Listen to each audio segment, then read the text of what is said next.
Ibiganiro byahagarikiwe na Nelson Mandela kwa 28 Nyandagaro mwaka 2000 hari Arusha yabaye intambwe ikomeye cyane ku mahoro Burundi bufise gushika n'uno munsi. Mu mwaka w'igihumbi kimwe amajana 1993 Burundi bwinjiye mu ntambara ikomeye cyane, intambara y'abanyagihugu. Abavukanyi bahindutse abasi, baricana, baramarana, umuriro uraduka, amaraso asika ubwinshi, igihugu kiratandukana. Aho se yibaza ejo hazaza, mbega ejo bizomeze gute, hazobiki? Isi yose yaragerageje gutanga amahoro ariko naco byatanze. Kugeza igihe haje kuboneka uno mugabo akomeye cyane, ino ntwari ya Afrika, Nelson Mandela.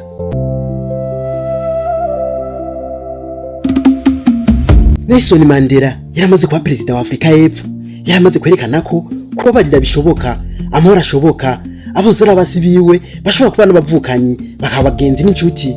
Bisigura ko Burundi bibi bwarimwo abavukana batangiye kuryana.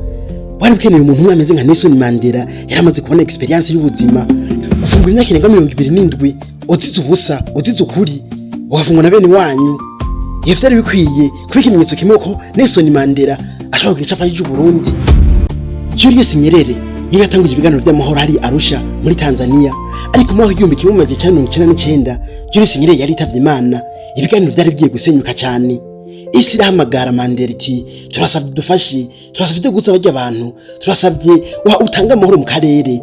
Mandela yakoze iyo bwaba aremereza gutanga amahoro mu gihugu cy'u Burundi eka no mu karere ka Afrika y'ubuseruko. N'urugendo rw'amateka yiwe rutangurira muri Afrika y'ubuseruko na cyane cyane mu gihugu cy'u Burundi. Nelson Mandela yaje mu karere nk'umunyepolitiki usanzwe, yaje nk'umuvyeyi ashaka gukiza abana bariko baragwana. Yaravuze amajambo akomeye cyane, yavuze ati ntimushobora gutsinda mwese mu ntambara, ariko mushobora gutsinda mwese mu mahoro. Nelson Mandela yari umugabo akomeye cyane, umugabo udatinya, yatwise ubukankamira abanyepolitike, abagwanyi, abatira kugiranira ibiganiro nyabo bahanganye.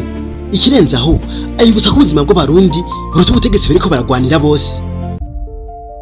Kwa 28 Nyandagaro mwaka w'2000 habaye ikintu cy'amateka, ikintu gikomeye cyane. Hari Tanzania mu gisagara ca Arusha hasinye amasezerano hagarika intambara ku gihugu cy'u Burundi, amasezerano y'amahoro. Ayo masezerano yahagaritse intambara zari hagati y'abavukanyi. Amasezerano yaziho gusangira ubutegetsi, abari mu ishamba binjira mu butegetsi. U Burundi butangura inzira y'amahoro. Nelson Mandela yari ku murongo wa mbere yishimye cyane, kuko amaraso yari yatangiye kugabanuka mu gihugu cy'u Burundi.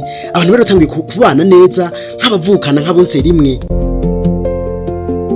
Nelson Mandela ntiyari umurundi, ariko yakoze nk'ukundi gihugu, yakoze nk'ukundi Burundi nk'igihugu ciwe. Igihe ciwe ubu nararibonye, umutima wiwe wose yafashije Abarundi kuvugana, kurusha kurasana, kwizera amahoro eka no kwizera ejo hazaza.